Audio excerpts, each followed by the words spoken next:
dia, galera. Tudo bem? Que bom, que legal. Gente, vamos aí continuando, né? Nós estamos vendo a Era Vargas. Pois é, nós já vimos a parte econômica do governo Vargas, o governo provisório e o governo constitucional. Então nós vamos ver agora o Estado Novo. E depois o fim, né, do Estado Novo, a transição aí para a democracia. Bom, como é que começou, que deu origem aqui ao Estado Novo?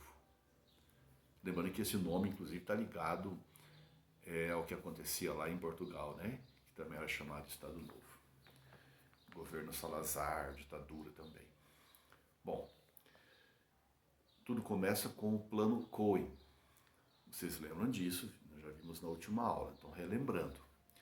O Plano Cohen foi um plano forjado por um militar integralista, Olímpio Mourão Filho, um militar integralista, que forjou um documento dizendo que os comunistas iriam tomar o poder, tinha um plano inclusive extremamente violento de tomar o poder nesse processo eleitoral. Nós estamos em 37, Vargas deveria sair em 38, então temos ali aquela corrida eleitoral. Vargas vai utilizar esse plano para impedir as eleições e para justificar a sua continuidade ao poder. Então eu não preciso dizer, quando eu falei que ele forjou, significa que esse plano é um plano falso, feito pelos próprios integralistas, mas que naquele momento, assim que é proclamado a permanência de Vargas, cancelamento das eleições, nós temos aqui censura. Então isso passou como uma verdade. Bem depois é que vamos descobrir que era mais um golpe. Pois é, são vários os golpes na história do Brasil, né? Esse Mourão, inclusive, vai estar envolvido depois no golpe lá de 64, no golpe dos militares e tudo mais. Então, com esse plano, vai fechar o Congresso, vai fechar as assembleias estaduais, vai fechar as câmaras municipais, portanto não tem mais poder legislativo. Vai cancelar as eleições, como eu já falei, vai extinguir os partidos políticos. Lembra que nós tínhamos aquela polaridade ali, né? Ou polarização entre a extrema direita com a esquerda e tal, não tem mais partido político nenhum. Então veja que um dos diferenciais do governo Vargas com os fascismos da Europa é que lá existia um partido, regime de partido único. Aqui nenhum partido. Vargas vai dizer que não precisa de intermediários entre ele e o povo, tá bom? Então está implantando aí uma ditadura sem disfarces. Bom, mas mesmo sendo aí uma ditadura sem disfarces, você lembra que ele governou lá no período provisório, dito provisório, sem Constituição. E teve o movimento de São Paulo, o movimento constitucionalista em 32, acabou convocando a Constituição. Então aqui a questão é, vamos legitimar o governo. Então vamos legitimar esse novo regime a partir de uma nova Constituição.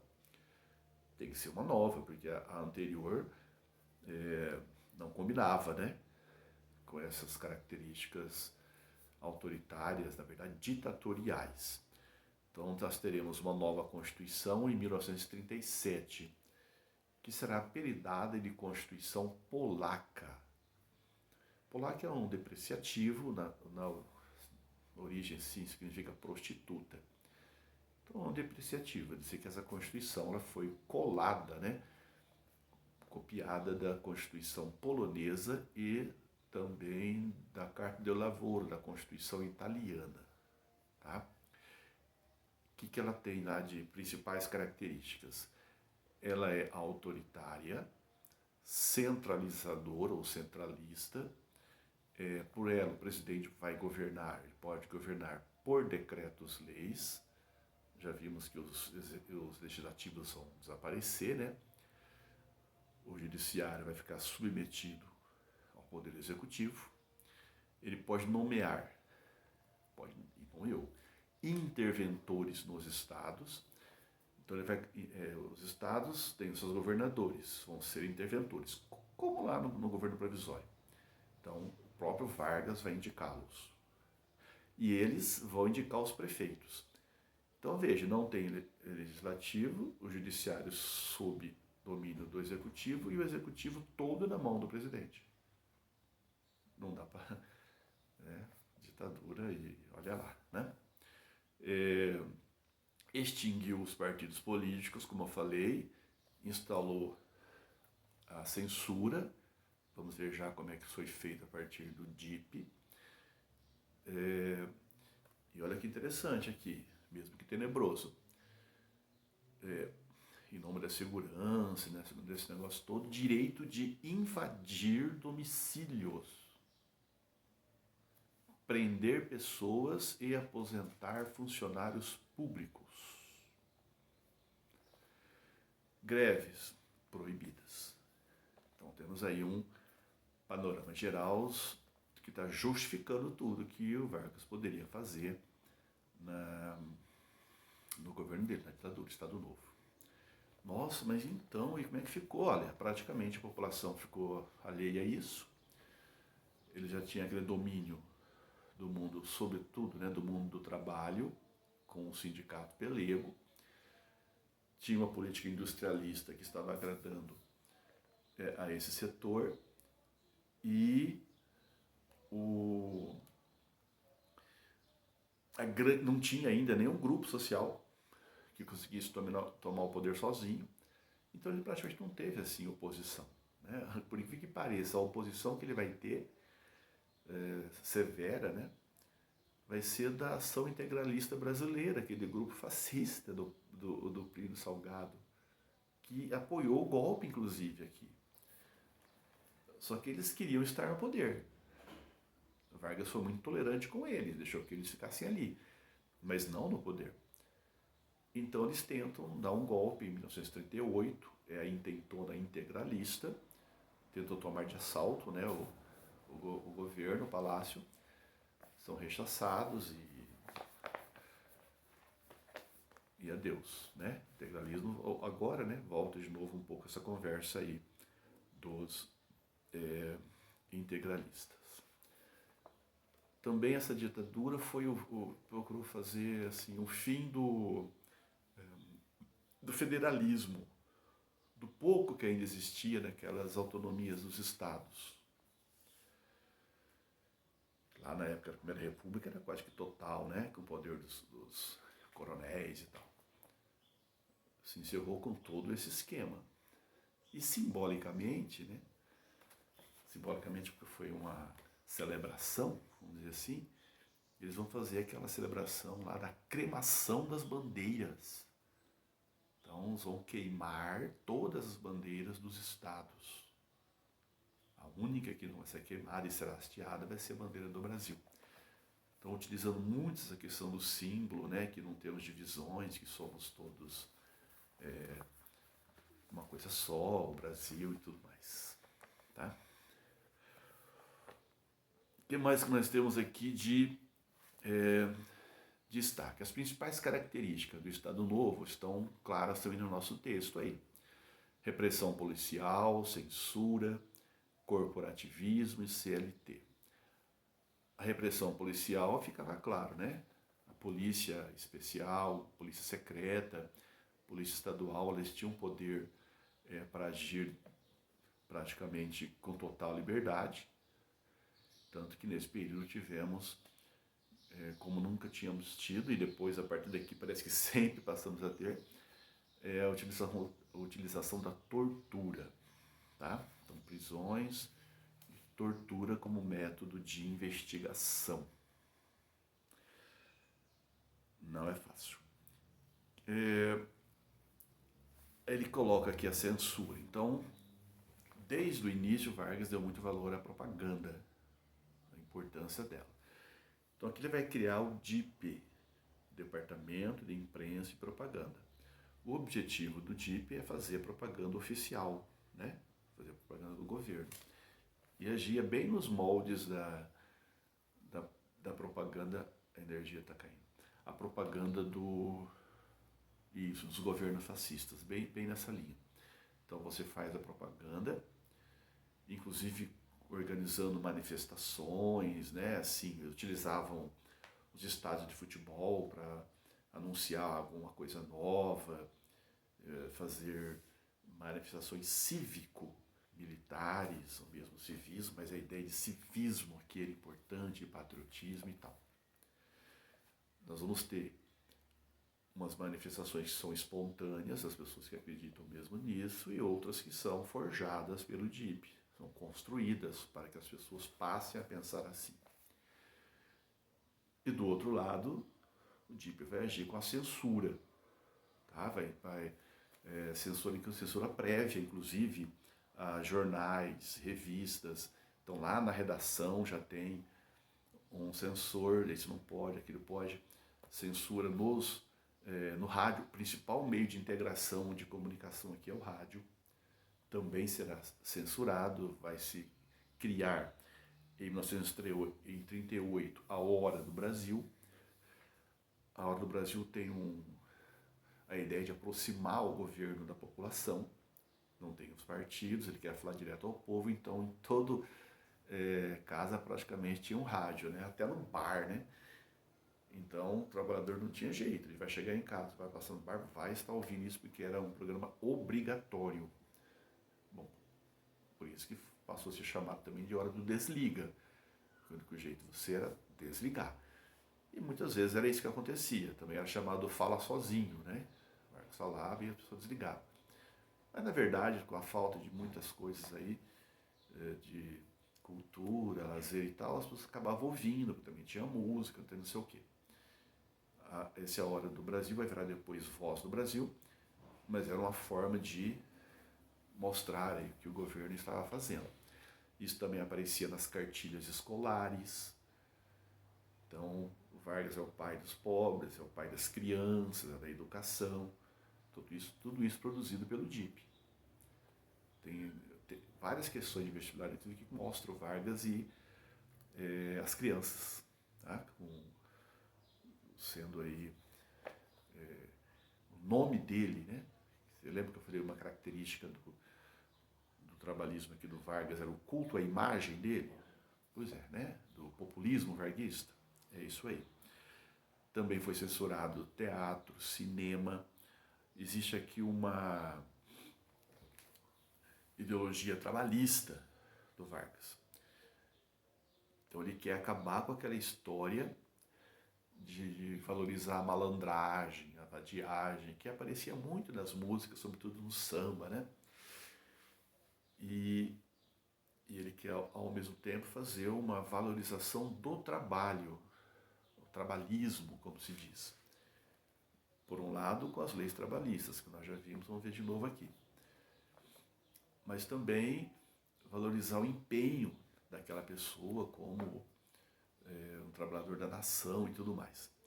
Então as músicas acabam sendo censuradas quando elas fazem um apelo que não vá nessa direção. Aquela que está no nosso livro e aquela que você encontra em todo lugar é a tal do bonde de São Januário. Mas tem outras tantas. Mas essa fica muito clara, que ele fala, o bonde de São Januário leva mais um sócio otário, sou eu que vou trabalhar. Aí você tem que tirar e vai aparecer o bonde de São Januário leva mais um operário, sou eu que vou trabalhar. Quem trabalha é quem tem razão, eu digo e não sei o quê. Então, você veja que tem toda uma preocupação aí também ideológica, de convencimento, além daquela que eu falei da repressão. Tá?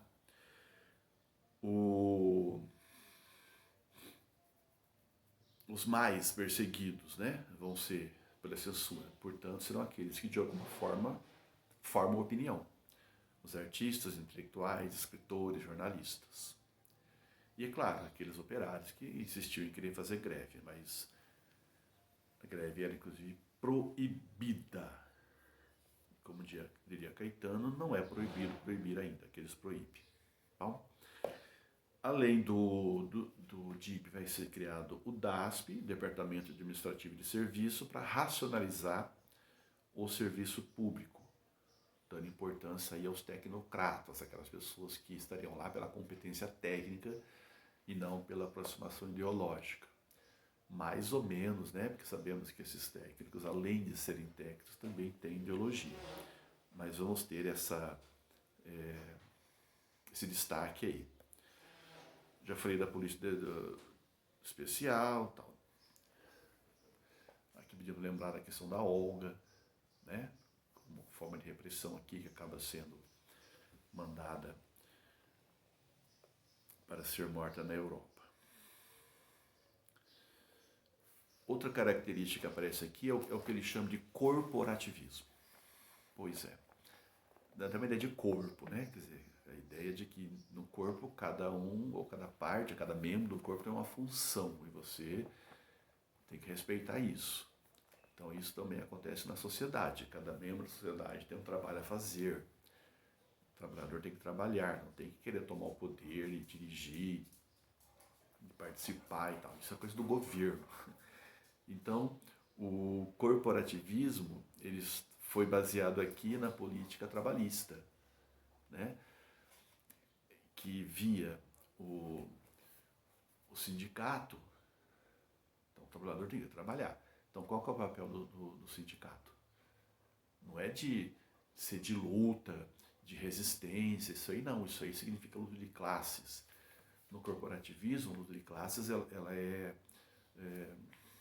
combatida. Como se você optasse em fazer luta de classes. Quer dizer, a luta de classes existe, mas aqui a ideia é que não, que ela é uma construção. Então, o que o corporativismo propõe? Ele propõe justamente uma colaboração de classes. Tá? E o Estado é um órgão de colaboração, o sindicato é um órgão de colaboração com o Estado. É o que nós podemos chamar no linguajar comum, inclusive sindicalista, é o sindicato pelego, ou peleguismo. A CLT, que vai aparecer em 43, ela vai pegar todas aquelas leis trabalhistas, tudo aquilo ligado ao trabalho, desde o início do governo Vargas, num documento só. Tá? E ela é extremamente importante até hoje, inclusive, quando se fala em mudança das leis trabalhistas, as leis que vão aparecendo, parece que elas só pioram. Alguns falam, mas parece que melhora. Talvez melhore para o empresário, não sei se melhora para o investidor, aí podemos discutir também isso. Mas no geral, não. Né? Quer dizer, ela flexibiliza as leis, significa, na verdade, tirar alguns direitos que você tem. Lembra que os governos até chegam a falar assim, você quer trabalhar ou quer direitos? Como se fosse um excluir o outro. Não, queremos trabalhar e queremos ter os direitos. As coisas foram conquistadas com tanto suor, com tanta luta, e alguém vai tirar. Então aqui você tem leis que são importantes ainda hoje. Algumas delas você conhece, salário mínimo, a carteira de trabalho. Agora já até inventaram uma carteira de trabalho alternativa aí, né? Que já te garante direitos a menos. Né? A jornada de trabalho de 44 horas. São coisas que não existiam, gente. A questão é que antes de Vargas era cada um por si, Deus contra todos, né?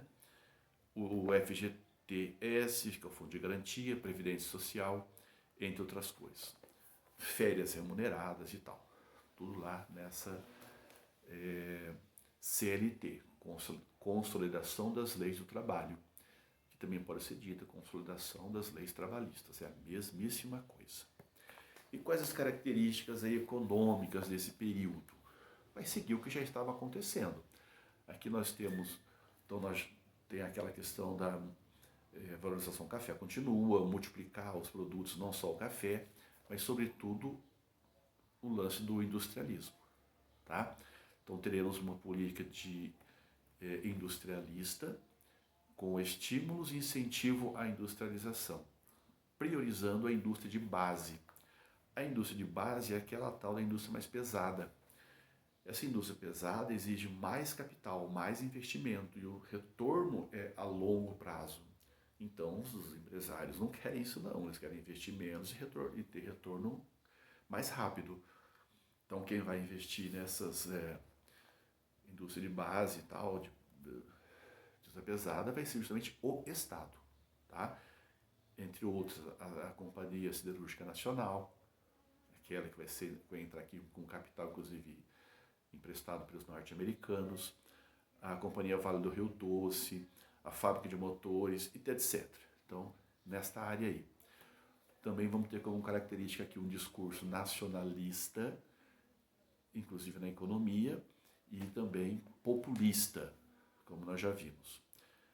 Outra característica é o intervencionismo, então aqui o Estado não é liberal, ele é autoritário, obviamente, ele vai intervir também na economia, assim como também estava intervindo na própria sociedade.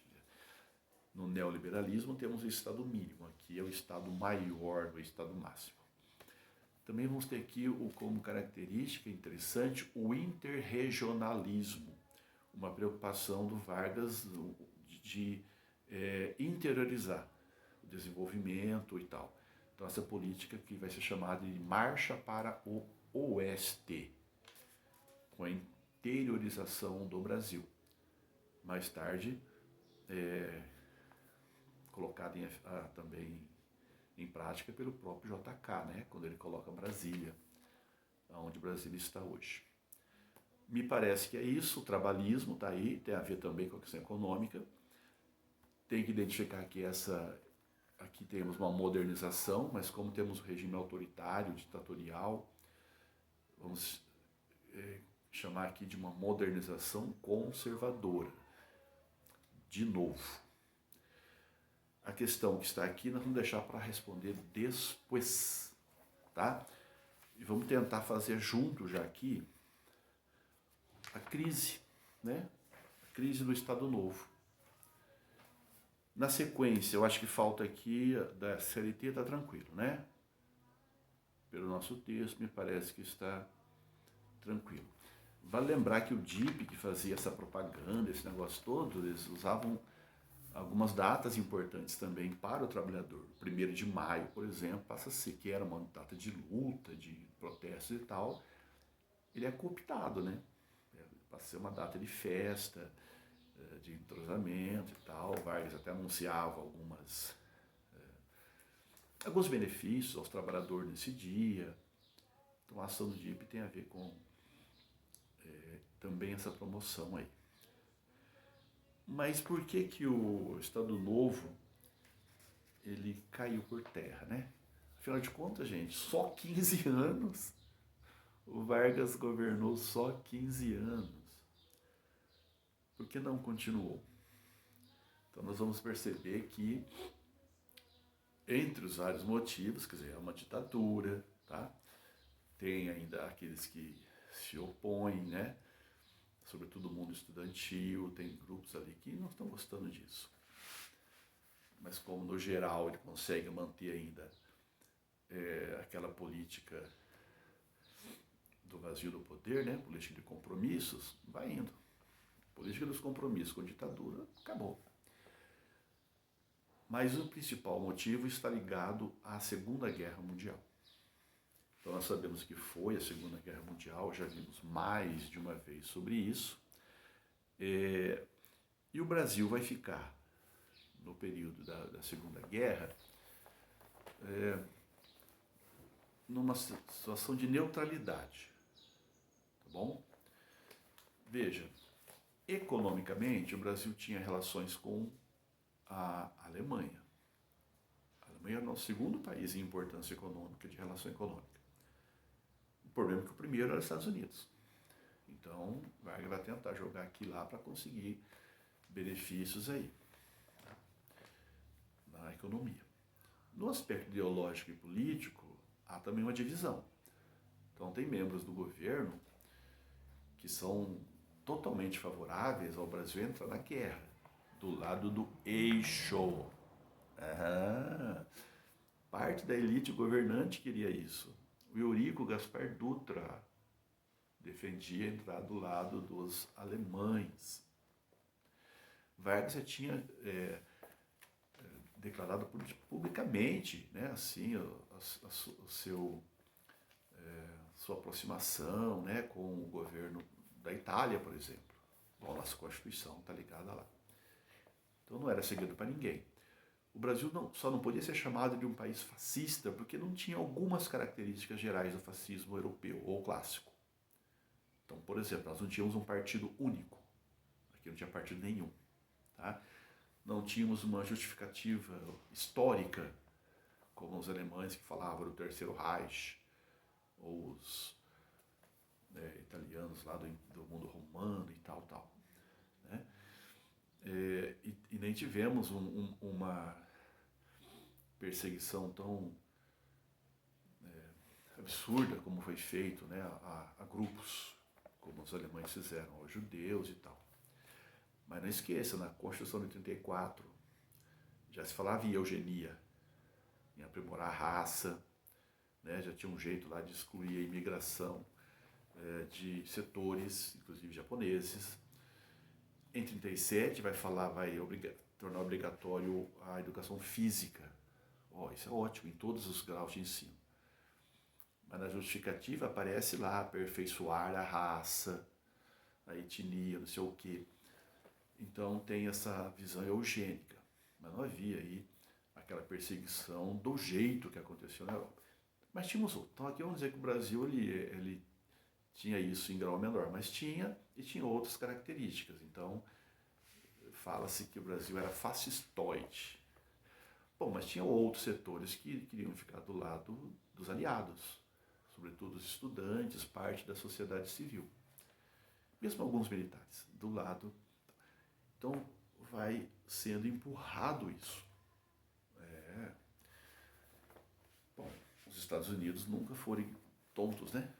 Eles podem ser ignorantes em algumas coisas, brutos, mas tontos não. Então eles vão mudar aquela política do Big Stick para a política da boa vizinhança. Isso, do Franklin Delano Roosevelt à frente. Aquele mesmo lá do New Deal. O Roosevelt ele vai utilizar essa política da boa vizinhança aqui nas Américas. Né? Na América como um todo. Vai ter praticamente duas grandes linhas assim. Né? Uma no aspecto cultural e outra no econômico. No aspecto cultural, visita de artistas pela América. Né? No caso específico aqui do Brasil, a própria visita do Walt Disney. O Walt Disney visita, vários lugares, passa por não sei, e vai lá e vai fazer o que ele faz, que é os seus animais falantes. E vai criar o personagem chamado de, isso aí, Zé Carioca. Zé Carioca é um papagaio, né? E que ele coloca ali alguma das características que seria do brasileiro. É um malandro do bem, é um falante, não gosta de trabalhar muito, mas é um cara gente boa. Nem todas as características eram aquela que Vargas defendia, mas ele, acima de tudo, é bem simpático e deu certo. E esse Zé Carioca vai ter um encontro, tem um filme que acho que é Alô Amigos, em 42, né? Depois tem outro filme, inclusive, sobre a Bahia. E ele vai se encontrar com o Pato Donald. Então o encontro do Zé Carioca com o Pato Donald é como se fosse o encontro do Brasil com os Estados Unidos. Então é aproximação. E tem outros. No filme aparece inclusive o Panchito, né? Que é lá do México e tal. E também no aspecto cultural temos a Carmen Miranda, uma portuguesa que fez a vida artística dela aqui no Brasil, e que dentro dessa política de intercâmbio, de boa vizinhança e tal, vai ganhar espaço na cultura norte-americana, fazendo filmes e tal. Só isso não dava, né? Pois é. Então o Brasil precisava de mais alguma coisa. Isso mais alguma coisa significava investimento. Então os norte-americanos vão fazer empréstimos vultosos. Tão vultoso quanto o cachorro que começou a latir agora. Então continuamos daqui a pouquinho.